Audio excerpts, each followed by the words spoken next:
Hi friends, video start பண்ணுறதுக்கு முன்னாடி ஒரு சின்ன ரெக்வெஸ்ட். நீங்கள் இன்னும் நம்ம சேனலை சப்ஸ்கிரைப் பண்ணலைன்னா இப்போவே சப்ஸ்கிரைப் பண்ணுங்கள். பெல் ஐக்கானை ப்ரெஸ் பண்ணுங்கள். அப்போ தான் நம்ம அப்லோட் பண்ணுற புது ரெசிபீஸ் எல்லாமே ஃபஸ்ட்டு உங்களுக்கு நோட்டிஃபிகேஷன் வரும். சரி ஃப்ரெண்ட்ஸ், இன்றைக்கி நம்ம கனவா ஃபிஷ் ஃப்ரை ரெசிபி பார்க்க போகிறோம். இந்த ரெசிப்பியில் கனவா ரப்பர் மாதிரி ஆகாமல் செம்ம சாஃப்டாகவும் ஸ்பைசியாகவும் மசாலா ஃபுல்லாக கோட் ஆகி வரும். இந்த ரெசிபிக்கு ஒரு சின்ன சீக்ரெட் இருக்குது, அதை மிஸ் பண்ணாமல் வீடியோ ஃபுல்லாக பாருங்கள். வாங்க ரெசிபிக்குள்ளே போகலாம். இதில் நம்ம யூஸ் பண்ண போகிற இன்க்ரீடியன்ட்ஸ் எல்லாமே ரெடியாக வச்சுக்கோங்க.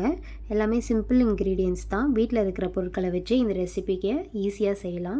சரி ஃப்ரெண்ட்ஸ், நம்ம இப்போ ரெசிபி ஸ்டார்ட் பண்ணலாம். பேனில் தேவையான அளவு ஆயில் ஆட் பண்ணுங்கள்.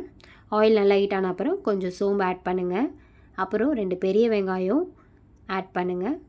அதோட 2 பச்சை மிளகாய் மற்றும் கருவேப்பிலை ஆட் பண்ணுங்கள். வெங்காயம் லைட் கோல்டன் ப்ரௌன் கலர் வர வரைக்கும் நல்லா வதக்கணும். அப்போ தான் ஃப்ரை நல்லா டேஸ்ட் கிடைக்கும். இப்போது 1 spoon ginger garlic paste add பண்ணுங்கள். ரா ஸ்மெல் போகிற வரைக்கும் நல்லா வதக்குங்க. இதுதான் ரெசிபிக்கு முக்கியமான ஸ்டேஜ் ஃப்ரெண்ட்ஸ். ஃபிஷ் ஆட் பண்ணும்போது ஃப்ளேமை மீடியமில் வச்சுக்கோங்க.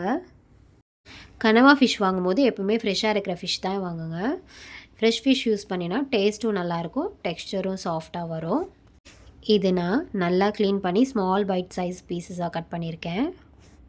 இந்த சைஸில் கட் பண்ணினா மசாலா ஒவ்வொரு பீஸுக்கும் நல்லா கோட் ஆகும். கொஞ்சம் மஞ்சள் தூள் உப்பும் போட்டு வாஷ் பண்ணினா ஃபிஷ்ஷில் இருக்கிற ஸ்மெல் எல்லாமே போயிடும். அதனால் இந்த ஸ்டெப்பை ஸ்கிப் பண்ணாதீங்க. க்ளீன் பண்ணின கனவா ஃபிஷ்ஷை பேனில் ஆட் பண்ணுங்கள். அதுக்கப்புறம் கொஞ்சம் மஞ்சள் தூள் ஆட் பண்ணுங்கள். மஞ்சத்தூள் சேர்த்ததும் கலர் நல்லா வரும் ஃப்ரெண்ட்ஸ். இப்போது இதை லைட்டாக மிக்ஸ் பண்ணுங்கள். கனவா ஃபிஷ்ஷு சீக்கிரம் வெந்துடும். அதனால் இந்த ஸ்டேஜில் ஹை ஃப்ளேமில் யூஸ் பண்ணாதீங்க. மீடியம் ஃப்ளேமில் குக் பண்ணினா ஃபிஷ்ஷு சாஃப்டாகவும் ஜூஸியாகவும் இருக்கும். ஓவர் குக் பண்ணாதீங்க. அப்போ தான் கனவா ஃபிஷ்ஷோட நேச்சுரல் டேஸ்ட்டும் டெக்ஸ்சரும் அப்படியே மெயின்டைன் ஆகும்.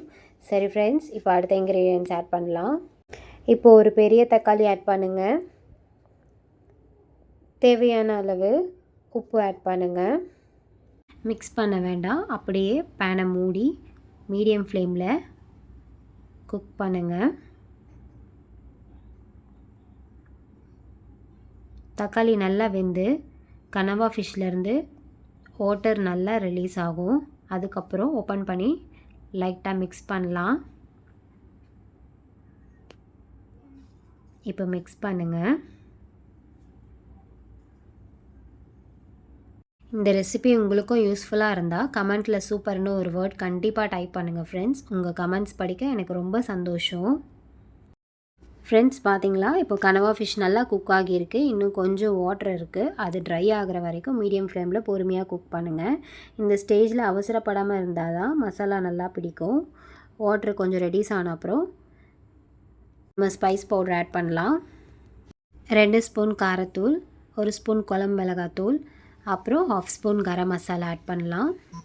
எல்லாத்தையும் நல்லா மிக்ஸ் பண்ணுங்கள். மசாலாவோட ரா ஸ்மெல் போகிற வரைக்கும் ட்ரையாக வதக்குங்க. பார்த்தீங்களா ஃப்ரெண்ட்ஸ், கலர் செம்மையாக இருக்குது. மசாலா ஒவ்வொரு கனவா பீஸுக்கும் நல்லா கோட் ஆகியிருக்கு. இன்னும் 2 இல்லை 3 நிமிஷம் லோ ஃப்ளேம்லேயே வதக்குங்க. ஸ்மெல்லே பசியை தூக்குது. இது சாதம் கூட சாப்பிடலாம், ரசம் சாதம் கூட செம்ம காம்பினேஷனு, சப்பாத்தி கூடயும் சாப்பிடலாம். சூப்பர் டேஸ்ட்டாகவும் இருக்கும்.